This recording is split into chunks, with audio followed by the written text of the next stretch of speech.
हरे कृष्णा कृष्णा कृष्णा हरे हरे, हरे राम राम राम हरे हरे। आज हम श्री विश्वनाथ चक्रवर्तीपाद जी द्वारा रचित श्री माधुर्य कादम्बनी पर चर्चा करने के लिए एकत्र हुए हैं। श्री विश्वनाथ चक्रवर्तीपाद जी श्रद्धा से लेकर के प्रेम तक के स्तर का वर्णन कर रहे हैं और भक्ति का वैशिष्ट्य उन्होंने बताया। साथ में ये भी बताया कि श्रद्धा क्या है, लेकिन जो भक्त हैं, जो भजन कर रहे हैं, अगर वो भगवान का नाम लेते हुए नाम अपराध करते चले जाएंगे तो उनका भजन नष्ट होता चला जाएगा, यानी भजन स्तंभित हो जाएगा। प्रेम रूपी मुख्य फल भजन से होगा नहीं। और ये जो भक्ति है, ये जो भजन है, ये वस्तुतः प्रेम रूपी फल को पाने के लिए ही की जाती है, कृष्ण प्रेम ताकि मिल सके। विषय प्रेम तो हम सब ने किया है, अनंत जन्मों से करते चले आ रहे हैं, विषयों से प्रेम। और इन विषयों से प्रेम के कारण, रूप रस शब्द गंध स्पर्श से प्रेम करने के कारण, वो भी जड़ीय, हम लोग बारंबार अनेक देह भी धारण करते चले आ रहे हैं। लेकिन ये इंद्रियां कोई उच्च रस के आस्वादन के लिए दी गई हैं, इसका तो ज्ञान ही नहीं है। अविद्या से ऐसे मारे हुए हैं हम, अविद्या के शिकार हुए हैं।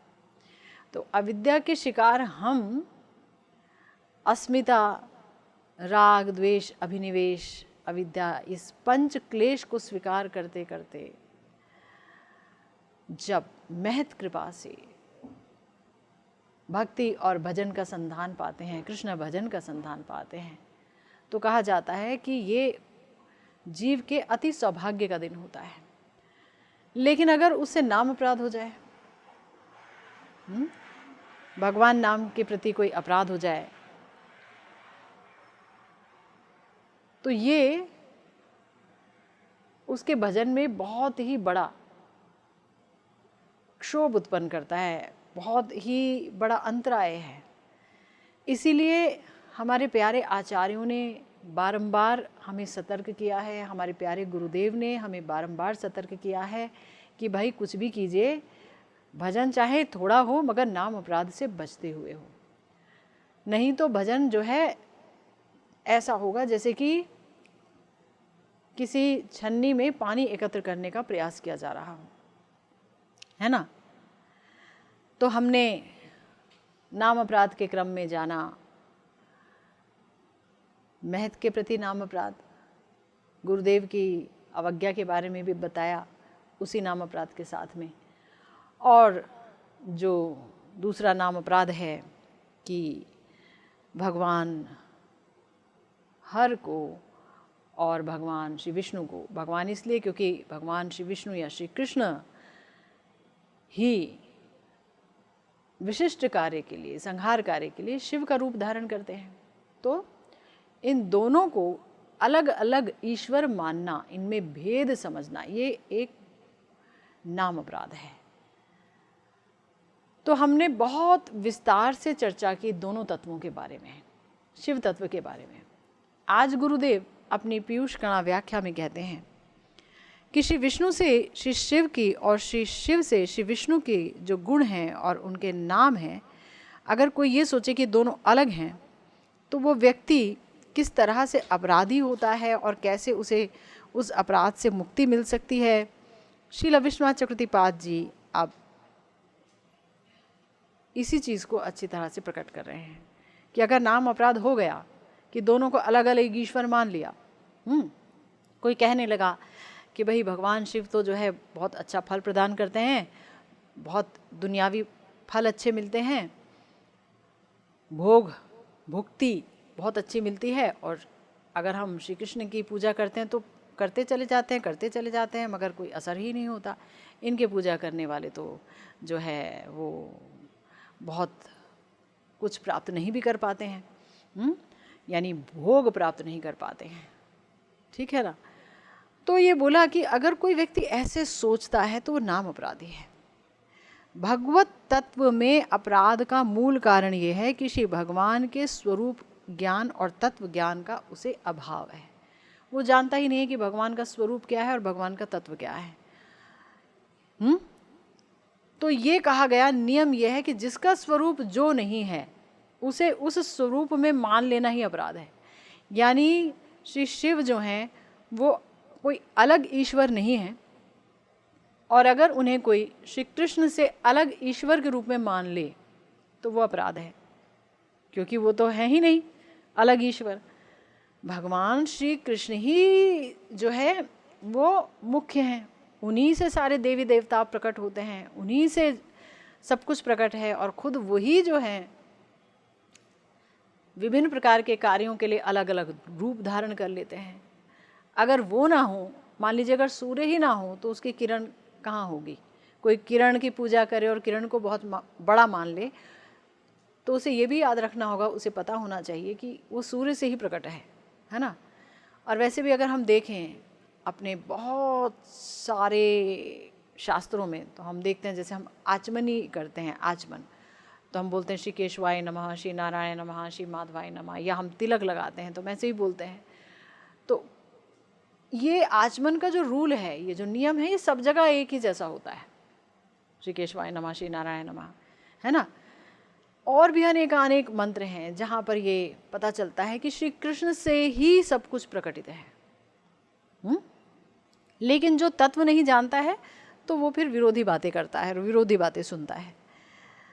तो इसीलिए यहाँ पर हमारे गुरुदेव कह रहे हैं कि देखो भाई, श्री विष्णु तत्व क्या है और श्री शिव का क्या तत्व है, इनका परस्पर संबंध क्या है। जो लोग इस विषय में ठीक से विचार नहीं करते, अर्थात इस प्रकार के तत्वविद साधु का संग नहीं करते, या उनके श्रीमुख से श्री विष्णु तत्व, श्री शिव तत्व श्रवण करने का सौभाग्य जिनका नहीं हुआ, यहाँ पर गुरुदेव ने कहा है सौभाग्य जिनका नहीं हुआ, तो उन्हें प्रायः ये अपराध करना ही पड़ जाता है। ये अपराध जो है उनके गले पड़ ही जाता है, वो इस अपराध से बच नहीं सकते, क्योंकि उन्होंने दोनों तत्व को ठीक से जाना नहीं। दोनों तत्व अलग अलग तो है नहीं, वस्तुतः एक ही तत्व है सब जगह, श्री कृष्ण, और श्री कृष्ण से ही सब प्रकट है। भगवान शिव जो हैं उनका तत्व बहुत अच्छी तरह से हमने जाना कि भगवान के दो प्रकार हैं, कि भाई एक तो माया स्पर्श से बिल्कुल रहित है, और दूसरा जो विभिन्न कार्यों के लिए माया को स्वीकार करते हैं। जो विभिन्न कार्यों के लिए माया को स्वीकार करते हैं वो शिव हैं, और जो माया के स्पर्श से बिल्कुल ही रहित हैं वो श्री कृष्ण हैं। तूर्य तत्व हैं वो, और माया के साथ उनका कोई संस्पर्श नहीं है। ये हमने जाना बहुत अच्छी तरह से। अब कहा गया है कि जो लोग श्री विष्णु के उपासक हैं, वैष्णव हैं, वो मन में सोचते हैं कि श्री विष्णु ही ईश्वर हैं, शिव ईश्वर नहीं है। हम तो विष्णु के अनन्य भक्त हैं, हम तो शिव को देखेंगे भी नहीं। तो वो भी परम अपराधी हो जाते हैं जो अलग अलग तत्व सोचते हैं शिव और विष्णु को, तो वो भी अपराधी हो जाते हैं। और अगर शिव उपासक गण ये सोचते हैं कि शिव ही ईश्वर है, विष्णु नहीं, हम तो शिव जी के अनन्य भक्त हैं, हम तो विष्णु जी को बिल्कुल नहीं देख सकते, इस तरह से विवादग्रस्त जिसकी बुद्धि होती है वही अपराधी हो जाते हैं, है ना। ऐसे अनेक शैव हैं, अनेक हमने पिछली दफ़ा उदाहरण भी सुना, कैसे नरसिंह भगवान की वो पूजा कर रहे हैं शिवलिंग के सामने, तो वो मारने के लिए खड़ा हो गया जमींदार का लड़का कि तुम शिव की उपासना नहीं कर रहे हो, तुम यहाँ पे विष्णु जी की उपासना कर रहे हो। तो कैसे फिर शिवलिंग को फोड़ करके भगवान नरसिंह प्रकट हो गए और उस जमींदार लड़के का वध कर दिया, मार दिया उसे। तो इससे ये पता चला कि दोनों ही एक तत्व हैं, है ना। तो पिछली दफ़ा हमने ये वाला एग्जाम्पल दिया था, याद नहीं है क्या, भूल गए क्या?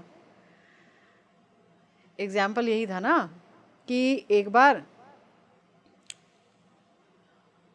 एक भक्त जो थे वो भजन कर रहे थे। तो एक ज़मींदार का लड़का आया और बोला कि आप हमारे साथ चलिए हमारे घर में, तो वहाँ पर आपको जाना ही पड़ेगा, आज पुजारी नहीं आया है तो शिव उपासना करनी होगी आपको, शिवलिंग की। तो उन्होंने कहा भाई मैं तो अनन्य भक्त हूँ श्री विष्णु का, मैं नहीं जा सकूँगा। लेकिन वो तो बुरा मान गया, नहीं आपको जाना पड़ेगा वरना मैं वध कर दूँगा। तो उन्होंने सोचा कि भाई इसके हाथ से मरने से अच्छा है कि मैं जा कर के और उपासना कर ही लूँ।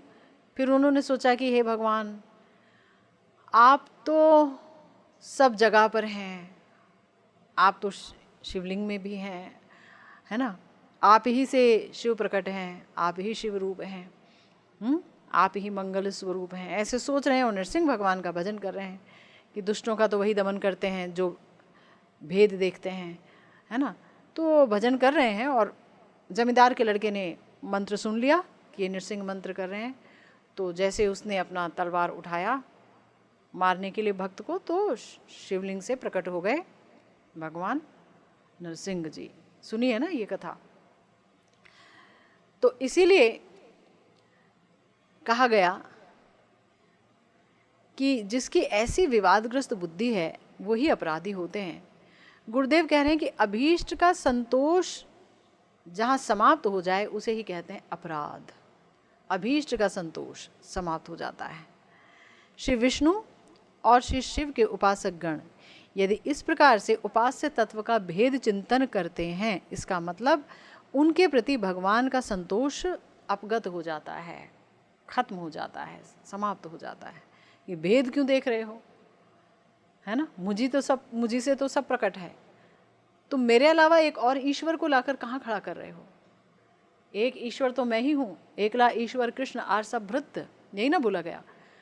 तो तुम अलग अलग ईश्वर ला करके कैसे खड़ा कर रहे हो, बहु ईश्वरवाद हो जाएगा ये तो इसीलिए यहाँ पर गुरुदेव कह रहे हैं कि इसका मतलब तो ये हुआ कि यदि कोई सेव्य के किसी एक अंग की पूजा करे, सेवा करे और दूसरे अंग को छेद दे, भाई एक हाथ की तो पूजा कर रहा है और दूसरे हाथ को छेद रहा है ना, तो उसे तो पीड़ा होगी ही ना, यानी कि वो पीड़ा दे रहा है, पीड़ा दे रहा है।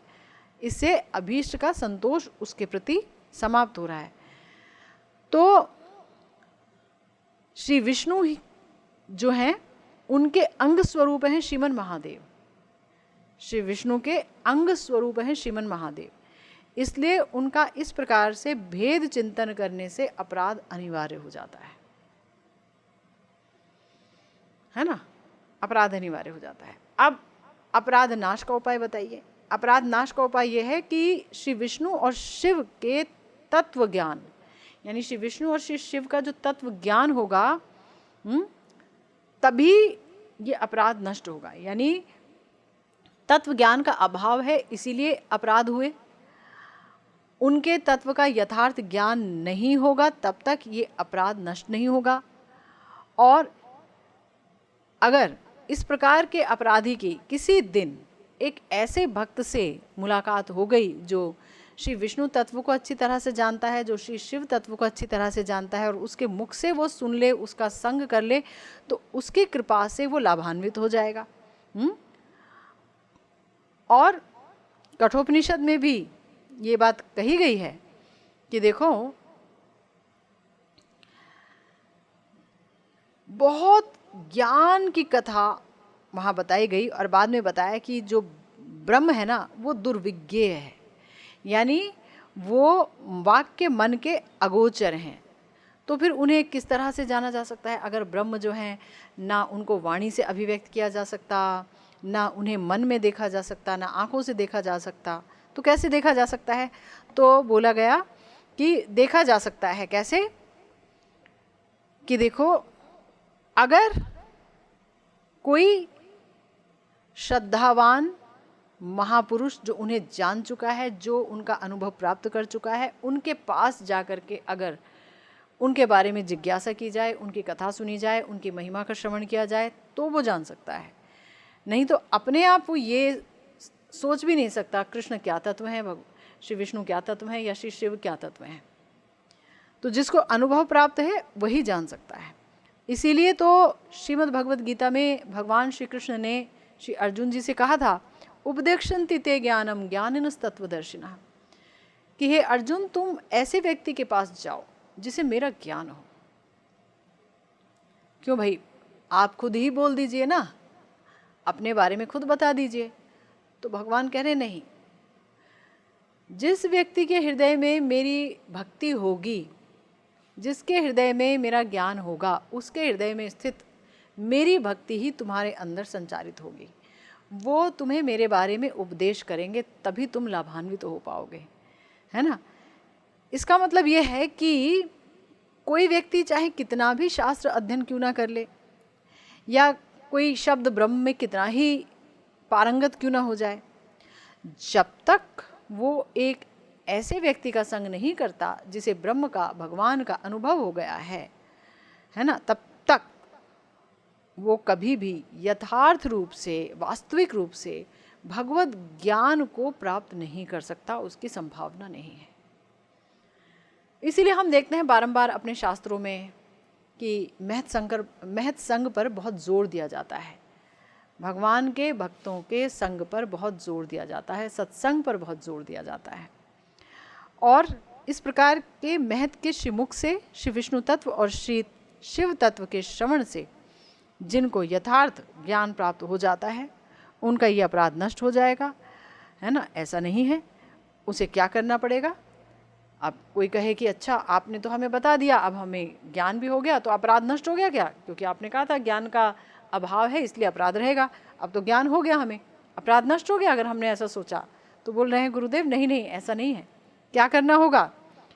अनुताप सहित प्रायश्चित करना होगा कि मैंने बहु ईश्वरवाद सोच लिया।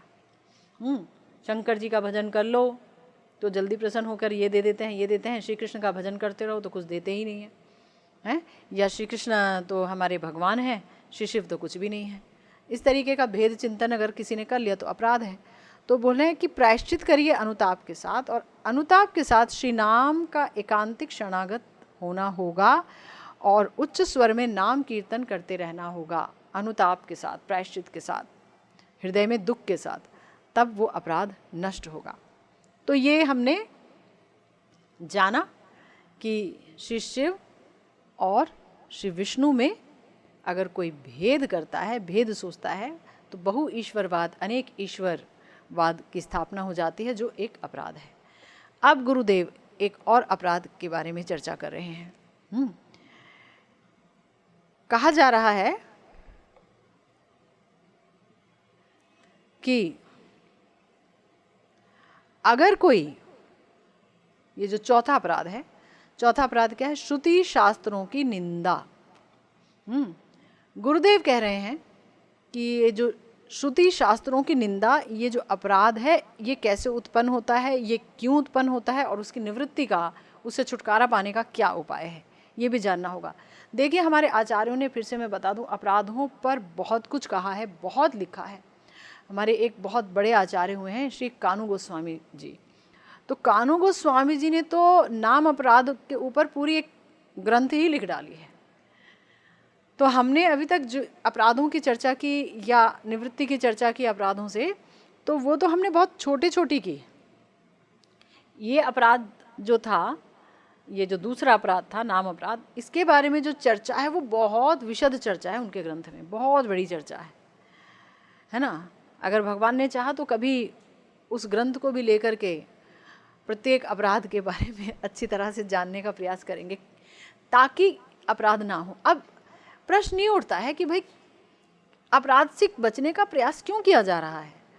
आप प्रेम के बारे में बात करो, आप नाम के बारे में बात करो, अपराध के बारे में क्यों बातें करते रहते हो? थोड़ा एक लाइन में बता दो और चलते बनो, है ना। यही सोच रहे होंगे ना। तो इसका उत्तर हमारे आचार्यों ने दिया कि ये जो कली है ना, कली, कलियुग का कली, ये कली बड़े भयंकर है। ये प्रत्येक उस व्यक्ति के हृदय में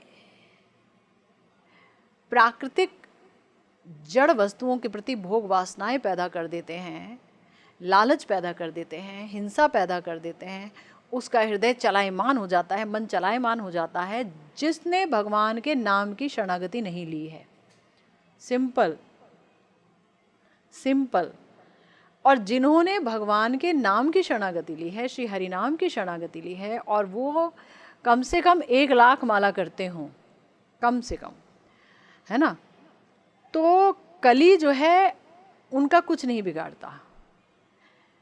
कली मगर तब भी एक उपाय सोचता है कि मैंने सब पर काबू कर लिया, सारी दुनिया नाच रही है मेरे चक्कर में, आप देखिए चारों तरफ ये नाच ही चल रहा है कली का, है, सब लोग दुखी हैं, सब लोग जल रहे हैं, लेकिन एक है जो बहुत शांत है, वो है जिसने हरि नाम की शरणागति ली है। नाम जप जिसका अबाध चल रहा है, तैल धारावत चल रहा है, सुबह से लेकर रात तक नाम जप चल रहा है। लेकिन कली ने ये सोचा है कि ठीक है, जहाँ हरि नाम है वहाँ पर मेरा कुछ बस नहीं चलता, तो कोई बात नहीं, मैं इन्हें अपराध में प्रवृत्त कर दूंगा, तो हरि नाम कोई फल ही प्रदान नहीं करेंगे। हरि नाम असंतुष्ट हो जाएंगे। अपराध करते करते अगर कोई यानी भक्तों की निंदा कर रहा है, अब यहाँ से हरि नाम कर रहा है और साथ में भक्तों की निंदा कर रहा है, अरे भाई वो तो ऐसा है, ऐसा है, ऐसा है, और वो वैसा है, वो वैसी है, ये ऐसी है। अब भगवान कह रहे हैं अपि चेत सुदुराचारो भजते माम अनन्य भाग साधुरेव समन्तव्य सम्यक व्यवसितो ही सा। भगवान ने कह दिया कि दुराचारी हो तो भी उसे साधु समझना, लेकिन हमने तो इस बात को बहुत दूर फेंक दिया और हम लग गए निंदा चुगली करने, क्योंकि वो भी एक रस है, बेशक कुरस है, कुत्सित है, तो भी उसमें बड़ा आनंद आता ही है ना। शुरू से करने की आदत रही है बचपन से। इसको कई लोग कहते हैं बैक बाइटिंग, बिचिंग, और भी पता नहीं किन नामों से पुकारते हैं, गॉसिप्स, है ना, क्रिटिसाइज करना, कंडेम करना। लेकिन ये बहुत भयंकर अपराध बन जाता है अगर ये महत व्यक्तियों के संबंध में हो। आदत है, पक जाती है।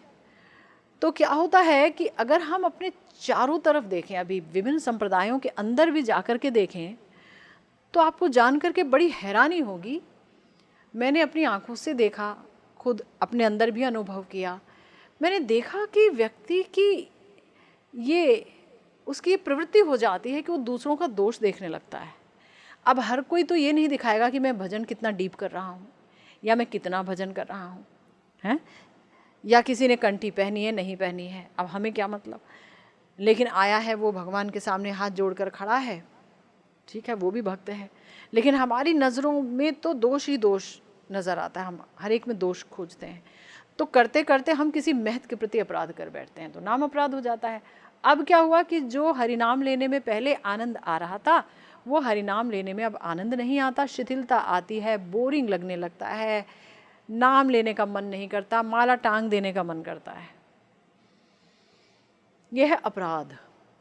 या हमने गुरुदेव की अवज्ञा कर दी, उनके तत्व को नहीं समझा, हमने कहा अरे ये तो साधारण से आदमी तो हैं, उनके अंदर मनुष्य बुद्धि कर दी, फिर अपराध हो गया। अब बोल रहे हैं भाई वो तो कृष्ण तत्व हैं, है ना।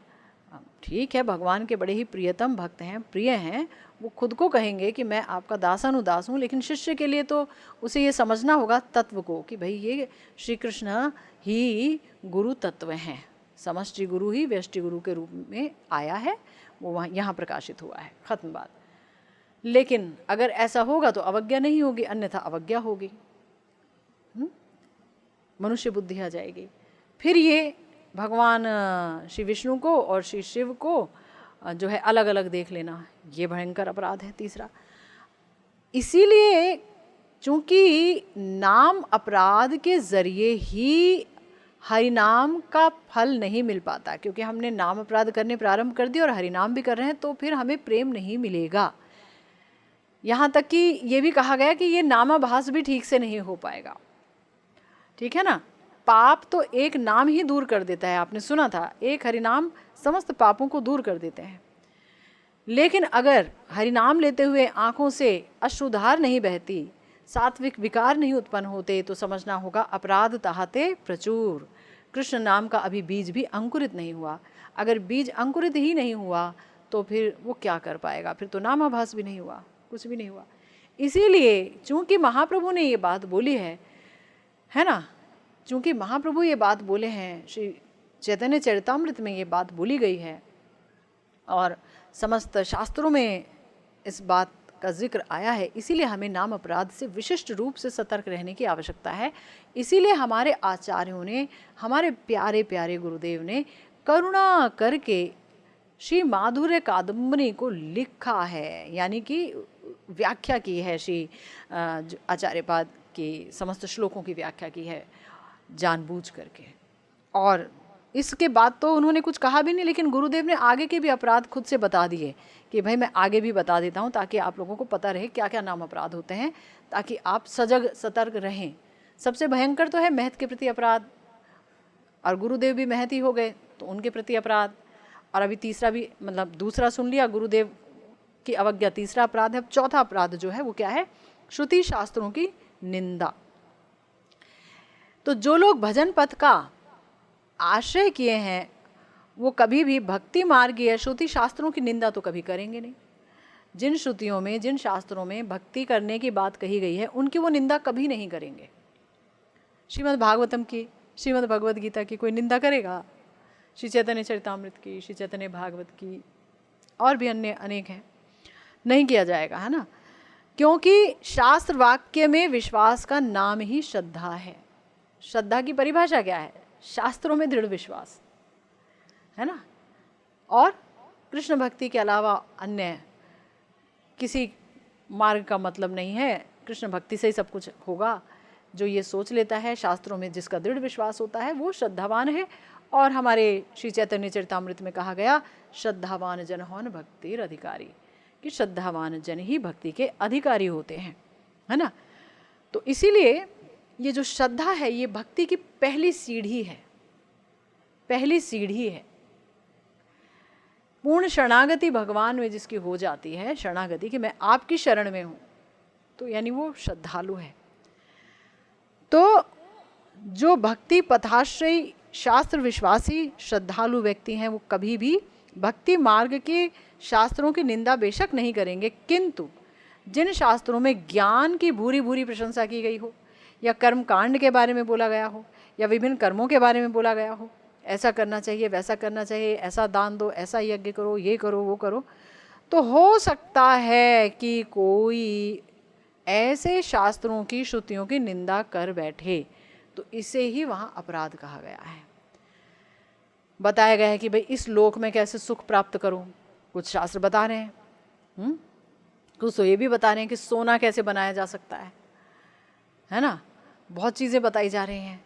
यहाँ तक कि देखिए, यहाँ तक कि जो लोग ये सोच रहे हैं कि भाई मुझे तो इस लोक का भी सुख नहीं चाहिए, उस लोक के सुख से भी मुझे कोई मतलब नहीं है, स्वर्ग के सुख से, यहाँ तक कि मुझे मुक्ति भी नहीं चाहिए, वो भी तुच्छाति तुच्छ है, मैं सिर्फ भक्ति करना चाहता हूँ।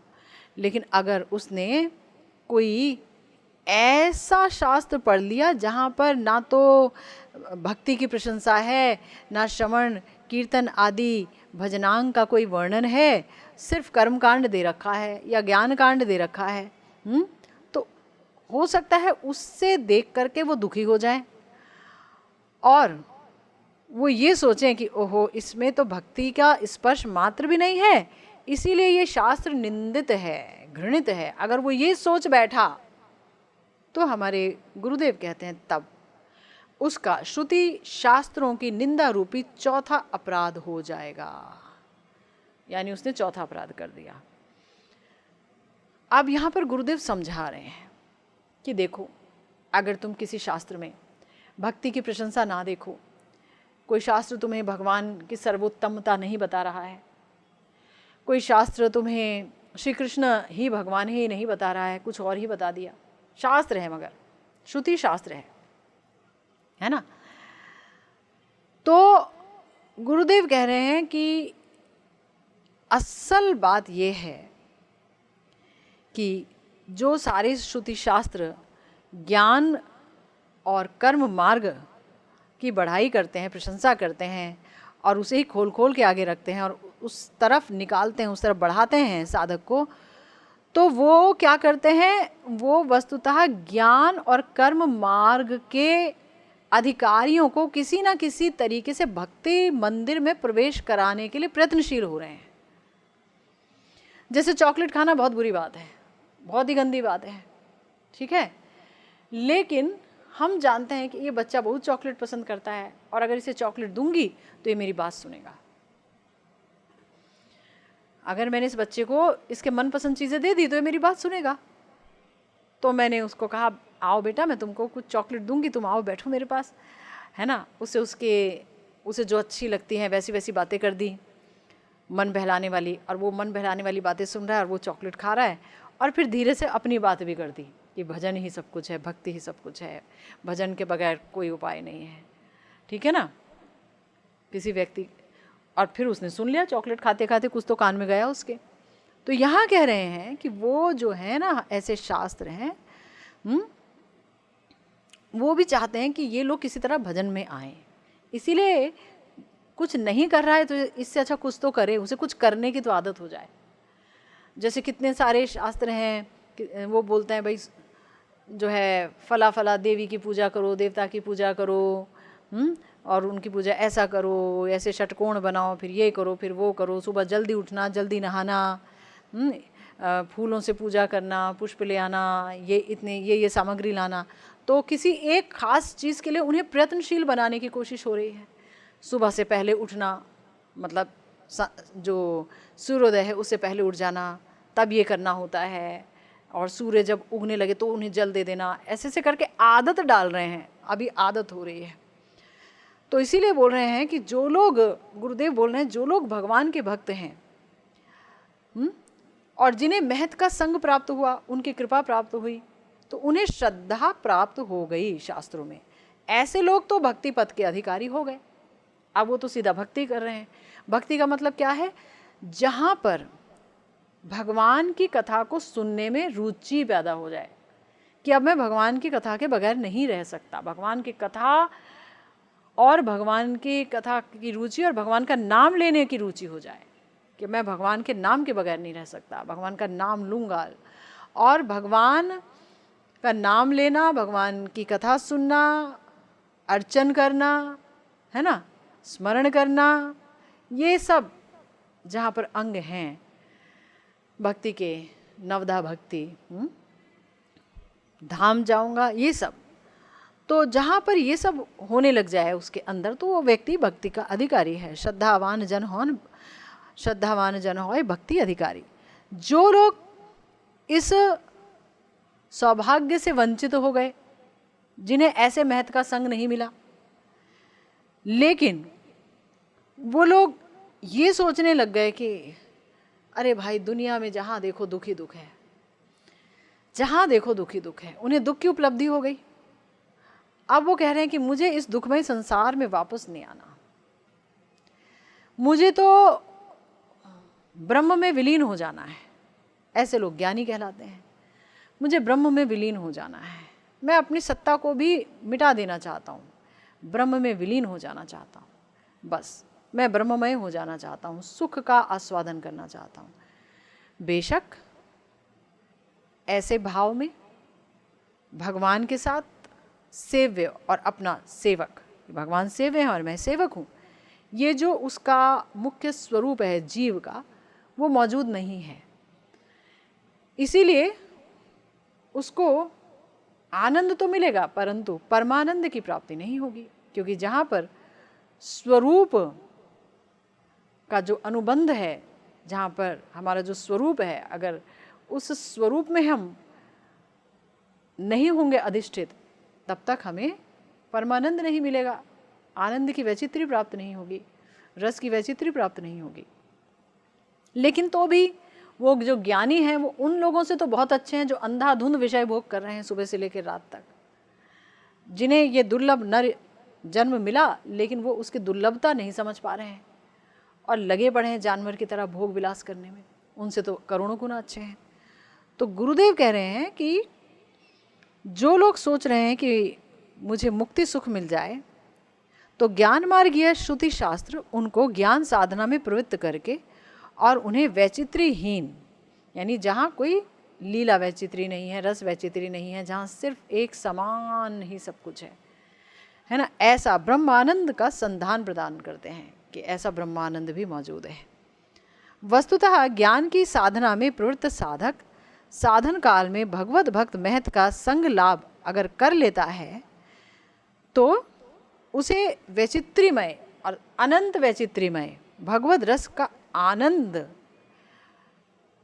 अगर उसके बारे में पता चल जाता है तो वो ललचा जाता है, प्रलुब्ध हो जाता है और वैचित्र्य शून्य ब्रह्मानंद और मुक्ति सुख को अति तुच्छ समझ करके ज्ञान मार्ग को त्याग करके भक्ति पथ का आश्रय करके बहुत ही ज़्यादा धन्य हो जाता है।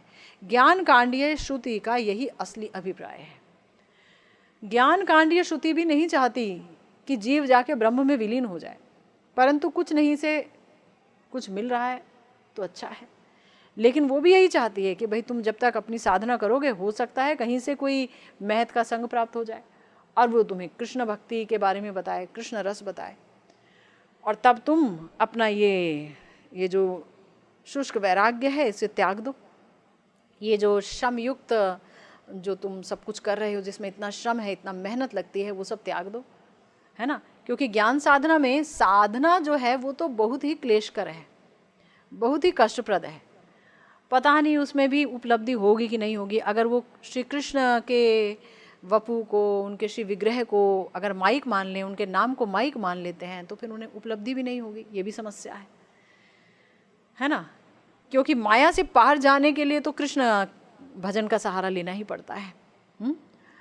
तो अगर कोई व्यक्ति आ जाए, जैसे सुखदेव जी के साथ हुआ, वो तो ज्ञानी थे, जैसे 4 कुमारों के साथ हुआ, वो तो ज्ञानी थे, यहाँ तक कि महादेव जी के साथ हुआ, तो जैसे इन सबके साथ हुआ, ये सब ज्ञानी भक्त थे। लेकिन महत संग के कारण इनको पता चला भगवान श्री कृष्ण की लीलाओं के बारे में, और ये कृष्ण भक्त हो गए, ये भगवत भक्त हो गए, नारायण भक्त हो गए, है ना। ये साकार सगुण सविशेष की उपासना करने लगे, जो कि श्रुति का ध्येय है कि किसी तरह ये इधर आ जाएं। लेकिन नहीं आते तो कुछ ना से तो कुछ मिल ही रहा है, ठीक है ना। असली ध्येय तो यही था। तो आगे गुरुदेव कहते हैं, इसी तरह से जो लोग स्वेच्छाचारी हैं, अपनी इच्छा से घूमते फिरते हैं, अपनी इच्छा के अनुसार कार्य करते हैं, मेरा मन मेरा मन मेरा मन बोलते रहते हैं, है ना, कि ये तो मेरा मन ये कर रहा था इसलिए मैंने ये कर दिया, मेरा मन ये कर रहा था तो वो कर दिया। स्वेच्छाचारी हैं, जो ना तो शास्त्र में यकीन करते हैं, ना भगवान में उनका कोई विश्वास है, ना उनको ये विश्वास है कि भाई पुनर्जन्म भी होता है। जिन्हें ये लगता है कि ये हमें शरीर मिला है, इससे जितना मौज ले लो मौज ले लो, कल का किसने देखा, कल आए ना आए, है ना, तो मस्ती कर लो। तो जो लोग स्वेच्छाचारी हैं, गुरुदेव कह रहे हैं, या जिनका जो विषय सुख में अति प्रमत्त हैं, सुबह से लेकर रात तक विषय खोजते हैं और विषय को ही भोगते हैं, ऐसे लोग जो भक्ति मार्ग के एकदम अनाधिकारी हैं, पर उन्हें विषय अच्छे लगते हैं, खाना पीना, मदिरापान, स्त्री पुरुष की बातें अच्छी लगती हैं, तो हमारे शास्त्र उन्हें स्वर्ग का रास्ता दिखाते हैं कि अरे भाई तुम्हें यहाँ ऐसा क्या सुख मिल रहा है, असली सुख तो वहाँ पर है, स्वर्ग जाओ, फला फला यज्ञ करो, वहाँ तो अप्सराओं का संग मिलेगा। यहाँ की सुरा क्या है, वहाँ पर तुम्हें दिव्य सुरा प्राप्त होगी। यहाँ कहाँ घूमते रहते हो तुम, कभी इंडिया गेट तो कभी कौन सा गेट, अरे तुम वहाँ नंदन का आनंद में विचरण करोगे। देखने को अच्छा अच्छा मिलेगा, जीवन भी लंबा होगा, अच्छा लगेगा। तो मैं उस विषय सुख को प्राप्त कैसे करूं? यज्ञ करके, कर्म कांड करके। यज्ञ करो, दान दो, कर्म कांड करो, शुभ कर्म करो, पुण्य करो, खूब पुण्य हो जाएंगे तो जाओगे। अब वो जानवर बना रहता या वो पशु बना रहता और भोग करता रहता, इससे अच्छा है कि वो कुछ बेटर कार्य कर रहा है, सोच रहा है मेरे को भी आगे जाना है, ऊपर जाना है ना। और ज़्यादातर लोगों को यही पता है कि भाई स्वर्ग जाना है, इसीलिए वो अपने जो है कोई मर जाता है उनके यहाँ तो लिखते हैं कि फला फला व्यक्ति स्वर्गवासी हो गए, है ना। कई बार समाचार कोई पढ़ रहा होता है टेलीविज़न में, तो वहाँ भी बोला गया बोलते हैं कि फला फला स्वर्गवासी व्यक्ति, माने स्वर्गवासी बोल देते हैं कि जो मर गए उनको बोलते हैं स्वर्गवासी, उनका स्वर्गवास हो गया जी। अच्छा स्वर्गवास हो गया, हाँ। कई बार हम ये देखते हैं कई जगह मैं गई तो वहाँ शमशान घाट पे भी लिखा होता है स्वर्ग द्वार कहीं कहीं लिखा होता है मोक्ष धाम, है ना, स्वर्ग द्वार। स्वर्ग के आगे वो जानते नहीं कि इसके आगे भी है। भाई ये तो ब्रह्मांड का ही भाग है, अगर यहीं पर ही फिर लिए तो क्या फिरे, क्या क्या होगा बताओ। वापस ऊपर नीचे लगी रहेगी। वो एक झूला होता है ना, नीचे जाता है फिर ऊपर आता है, फिर नीचे जाता है ऊपर जाता है, वैसे ही लगा रहेगा जीव का। तो इसीलिए बताया गुरुदेव ने कि जो भक्ति मार्ग के अनधिकारी हैं, विषय सुख में प्रमत्त हैं, उनको अपात मधुर स्वर्ग सुख में प्रलुब्ध करके कर्म कांडीय श्रुतिगण उनको याग यज्ञ आदि सकाम कर्म में प्रवर्तित करते हैं और उनके भी भक्ति पथ में आरोहण कराने का प्रयत्न करते हैं कि उनको भी भक्ति पथ किसी तरह मिल जाए। मान लो कोई याग यज्ञ ये सब कर रहा है तो हो सकता है उसे अब सतोगुण में आ जाए धीरे धीरे, और उसे लगे कहीं कोई कथा अगर चल रही है तो चलो जरा जा कर के देखूं क्या हो रहा है। आउट ऑफ क्यूरियोसिटी, उत्सुकता से वो वहाँ जा कर के बैठ जाए, या उसे ऐसे लोग अच्छे लगने लगें कि भाई जो सिर्फ भोग ही नहीं करे कुछ और भी कर रहे हैं। अच्छा जी आप भी भजन कर रहे हो, मैं भी भजन कर रहा हूँ, देखो जी यज्ञ कर रहा हूँ, ठीक है ना। तो हो सकता है उसको महत्संग मिल जाए इसकी वजह से, और फिर वो भक्ति मार्ग में आ जाए। तो ये जो सारी श्रुतियाँ हैं, ये सारे जो शास्त्र हैं, वो किसी तरह से ये भक्ति मार्ग में चढ़ सके, ऊपर की तरफ आ सके, इनकी कोशिश है। पर पहला आकर्षण ये है कि उसे चॉकलेट दिखा करके बोल रहे हैं आ जाओ, है ना, उसको ललचा रहे हैं आ जाओ आ जाओ तुम बेहतर हो जाओगे, ठीक है।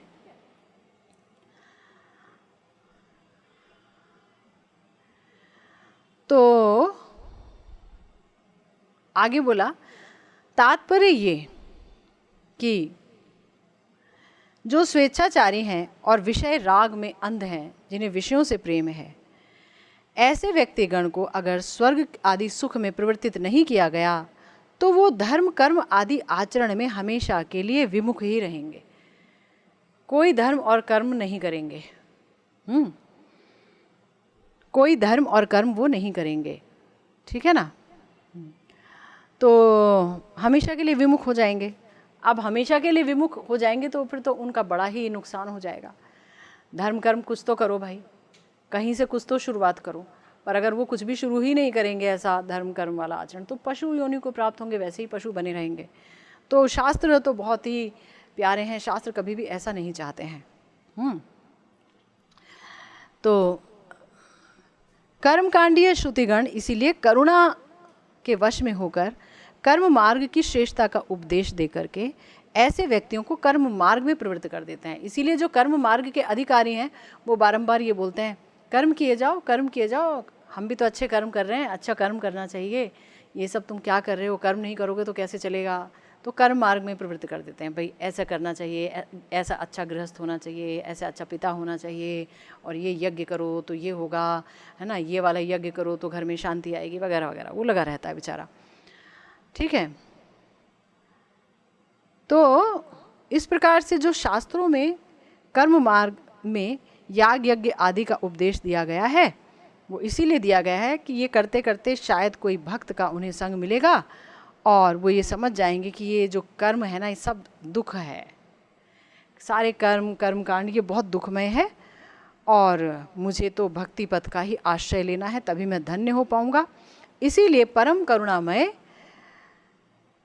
भक्ति शास्त्र जो हैं वो सबको भक्ति मार्ग में लाने का प्रयास करते हैं। अगर ऐसे भक्ति शास्त्रों की हमने निंदा कर दी, उपहास कर दिया, मजाक कर दिया कि देखो इस शास्त्र में क्या लिखा है, तो हम चौथे नाम अपराध के भागीदार हो जाएंगे, हमारे नाम प्रभु असंतुष्ट हो जाएंगे।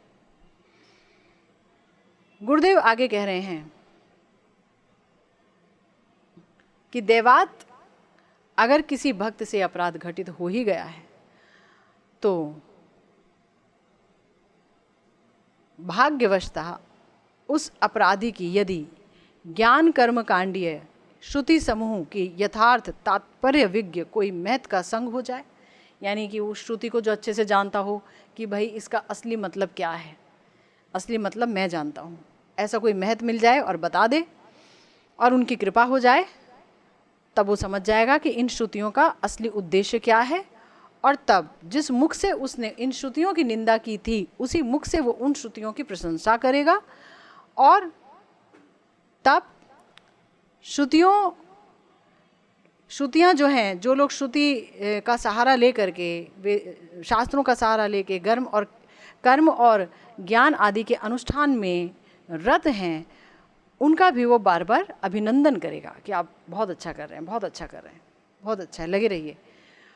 और उच्च स्वर में नाम कीर्तन करे, तब वो इन अपराधों से मुक्त हो पाएगा।